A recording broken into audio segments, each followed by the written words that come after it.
বাংলাদেশের পণ্য উৎপাদন সব ক্ষেত্রে গার্মেন্ট বলেন, অন্যান্য প্রোডাকশন বলেন, এটা যদি আমরা উৎপাদন বিপণন এগুলো যদি হয়, বিকজ ব্যবসা বাণিজ্য যদি আমরা উজ্জীবিত না করতে পারি, আমরা তো সত্যিকারের ডেভেলপমেন্ট উন্নয়ন হবে না। এটা তো সবচেয়ে আপনি স্বীকার করেন, কর্মসংস্থান হোক এটা।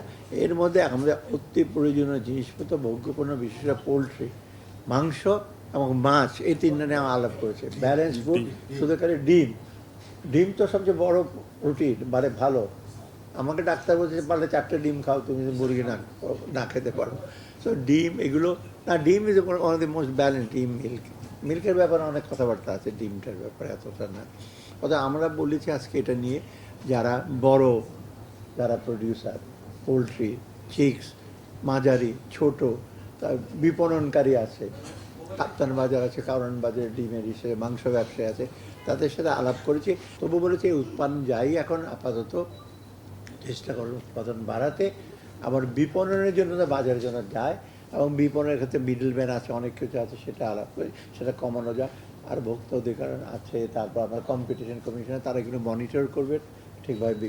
মোট কথা, প্রোডাকশন মার্কেটিংয়ের যে কস্ট বাজার আর ভোক্তার কাছে বিরাট ব্যবধান থাকতে পারবে না। প্রোডাকশন ধরুন এক্স হয়, মানে এক্স প্লাস 0.5 হবে, এক্স প্লাস 0.5 হবে, তারপর বাজারে পাবে। মানে এক্সের পরে যদি 10 প্লাস 10 হয়, অনেক দাম বেড়েছে। এটাকে আমরা কমাতে বলেছি, অন্য অন্য জিনিসগুলোতে। আর সরকারি কিছু পলিসি আছে, ট্যাক্স, ট্যারিফ, এগুলো, আর আমরা হচ্ছে এটা আমরা দেখবো, যদি এটা এসে থাকে উইল কনসিডার। আমরা দাম কোনো কারণে বাড়তে থাকে, কিন্তু কোনো কারণে ফিডের দাম কমে যায়, ট্রান্সপোর্টের দাম কমে যাবে। এখন তেলের দাম কমিয়ে দিয়েছে, তো আমরা বলছি তেলের দাম কমলে আপনাদের ট্রান্সপোর্ট কস্ট কমবে, অর্থাৎ জিনিসপত্র রিফ্লেক্ট করে।